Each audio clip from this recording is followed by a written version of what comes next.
അപ്പോൾ ഒരു chest infection അല്ലെങ്കിൽ ഒരു നെഞ്ചിലുള്ള പഴുപ്പ് അതിൻ്റെ ഒരു തുടക്കം കണ്ട് ആ ഒരു ചെസ്റ്റ് ഇൻഫെക്ഷൻ വന്നു കഴിഞ്ഞാൽ നമുക്ക് അതിന് ഏതൊരു സ്റ്റേജിൽ എത്തുമ്പോഴത്തേക്കാണ് നമുക്ക് ആൻറ്റിബയോട്ടിക് സ്റ്റാർട്ട് ചെയ്യണം, അല്ലെങ്കിൽ ന്യൂമോണിയ ആ ഒരു സ്റ്റേജിലൂടെ എത്തിയാലാണോ ആൻറ്റിബയോട്ടിക് വേണ്ടി വരിക? എല്ലാ ചെസ്റ്റ് ഇൻഫെക്ഷനും ഈ ഒരു ആൻറ്റിബയോട്ടിക് കൊണ്ടേ മാറൂ എന്നുള്ളൊരു കണ്ടീഷൻ ഉണ്ടോ എന്നതിനെ ശരിക്കും കുറിച്ച്? നിങ്ങൾ പറഞ്ഞ വാക്ക് ചെസ്റ്റ് ഇൻഫെക്ഷൻ, ഉം. ശരിക്കും അത് തന്നെയാണ് എൻ്റെ വാക്ക്. ചെസ്റ്റ് ഇൻഫെക്ഷൻ, ഇൻഫെക്ഷൻ എന്ത് അസുഖങ്ങളുണ്ടും ആവാം. ആവാം. അത് വൈറസ് ആവാം, ബാക്ടീരിയ ആവാം, ഫംഗൈ ആവാം. ഓക്കെ. ഈ 3 സാധനം കൊണ്ടും ചെസ്റ്റ് ഇൻഫെക്ഷൻ വരാം. വരാം. ചെസ്റ്റ് എന്ന് പറയുന്ന ഉപയോഗം, ലങ്സ് എന്ന ഉപയോഗം നമ്മൾ ശ്വാസം എടുക്കാനുള്ള ശ്വാസം. സാധനം, ഓക്സിജൻ ശരീരത്തിൽ അളവ് സപ്ലൈ. ശരിയാക്കാൻ.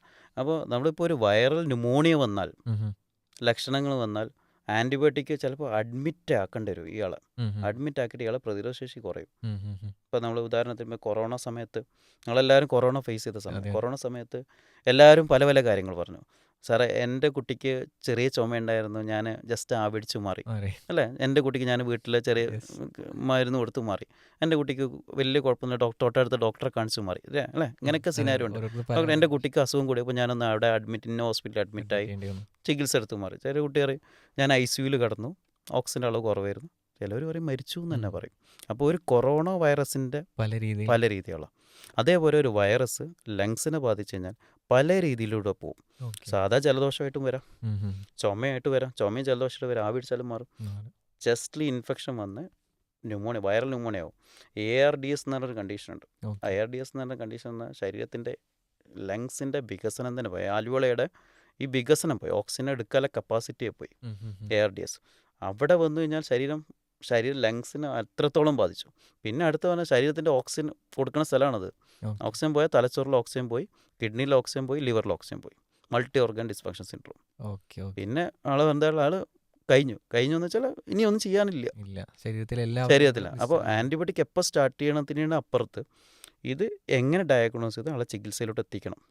അവിടെ നമ്മൾ ആൻറ്റിബയോട്ടിക് സ്റ്റാർട്ട് ചെയ്യേണ്ടത്. ഇപ്പോൾ ലങ്സിൽ ഇത്രയും ഇൻഫെക്ഷൻ നമ്മൾ എന്തായാലും ആൻറ്റിബയോട്ടിക് സ്റ്റാർട്ട് ചെയ്യും. ഇപ്പോൾ വൈറൽ ന്യൂമോണിയ ആണെങ്കിൽ പോലും നമ്മുടെ അവിടെ ആൻറ്റിബയോട്ടിക് സ്റ്റാർട്ട് ചെയ്തിരിക്കും. കാരണം ആൾ സിക്കാണ്, ഇമ്മ്യൂൺ ഡെഫിഷ്യൻ്റ് ആണ്, അതായത് പ്രതിരോധശേഷി കുറവില്ല ആളാണ്. അവിടെ ആൻറ്റിബയോട്ടിക് സ്റ്റാർട്ട് ചെയ്യും. ബാക്ടീരിയൽ ന്യൂമോണിയക്ക് 100% അവിടെ ആൻറ്റിബയോട്ടിക് ഉണ്ടായിരിക്കണം. അത് ആൻറ്റിബയോട്ടിക് റെലവൻ്റ് ആയിരിക്കണം. അവിടെ പോയിട്ട് മൂത്രമൊഴുപ്പിൻ്റെ ആൻറ്റിബയോട്ടിക് സ്റ്റാർട്ട് ചെയ്യാൻ പറ്റില്ല. അപ്പോൾ ജനങ്ങളുടെ വിശ്വാസമുണ്ട്, ഡോക്ടറെ കഫക്കെട്ടിൻ്റെ മരുന്ന് തന്നിട്ടുണ്ടല്ലോ, എന്താ ന്യൂമോണിയ മാറാത്തത്? സത്യം എന്താ, ആൻറ്റിബയോട്ടിക് ഏക്കുന്ന ആൻറ്റിബയോട്ടിക് ആണോ, ഡോസ് കറക്റ്റാണോ? കുട്ടികളുടെ ഏറ്റവും വലിയ പ്രശ്നമാണ് ഡോസ്. ഇപ്പോൾ നമ്മൾ പാരസ്റ്റമോൾ ഡോസ്, ഇപ്പോൾ നിങ്ങളൊക്കെ കേട്ടുമ്പോൾ പാരസ്റ്റമോൾ ഡോസ് പോലെ തന്നെയാണ് ആൻറ്റിബയോട്ടിക്കിൻ്റെ ഡോസ് ഇമ്പോർട്ടൻ്റാണ്. ആൻറ്റിബയോട്ടിക് കൊടുക്കുന്ന ഡോസ് കറക്റ്റ് അല്ലെങ്കിൽ അത് ഏക്കില്ല. അത് അവിടെ റെസിസ്റ്റൻസിന് കാരണമാവും. ഡോക്ടർ ഞാൻ മരുന്ന് കൊടുത്തിട്ട് കാര്യമില്ല, ഗുണം കിട്ടില്ല. അത് നിങ്ങൾക്ക് ഇപ്പോൾ ഒരു ആൻറ്റിബയോട്ടിക് വിൽക്കുന്ന ആൾക്കാർക്ക് പറഞ്ഞു തരണമെന്നില്ല. ഈ ഡോസ് ഇതാണ് കൊടുത്തോന്നേ പറയുള്ളൂ, ഇതിന് 1 ടീസ്പൂൺ കൊടുത്തോ 2 ടീസ്പൂൺ കൊടുത്തോന്നേ പറയുള്ളൂ. അത് ഡോക്ടർക്ക് എത്ര ml കൊടുക്കും, 3.5 ml, 4 മില്ലി, 5 മില്ലി എന്ന് പറഞ്ഞിട്ട് കൊടുക്കാൻ അറിയാം. ഡോക്ടറെ കൃത്യനിർദ്ദേശം പറയും, ഇത്ര ദിവസം വരെ കൊടുക്കണം എന്ന് പറയും ആൻറ്റിബയോട്ടിക് കൊടുക്കുന്നത്. ന്യൂമോണിയയുടെ ഇപ്പോൾ ലങ്സിൽ ബാധിക്കുന്ന ന്യൂമോണിയ അത് പല രീതിയിൽ, ഇപ്പോൾ ലങ്സ് ശ്വാസം മുട്ട് കൂടി ശരീരത്തിലെ ഓക്സിജൻ അളവ് കുറഞ്ഞു ന്യൂമോണിയക്ക് ആൻറ്റിബയോട്ടിക് കൊടുത്താൽ ഈ കാര്യങ്ങളൊക്കെ നോക്കണം. ചിലപ്പോൾ വെന്റിലേറ്ററിൽ വരെ പോകേണ്ടി വരും കുട്ടികൾ.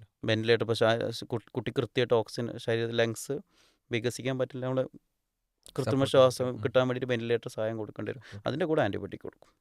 ആൻറ്റിബയോട്ടിക് മാത്രം പോരാ, അവിടെ സപ്പോർട്ട് കൂടിയും വേണ്ടി വരും. ഓക്കെ.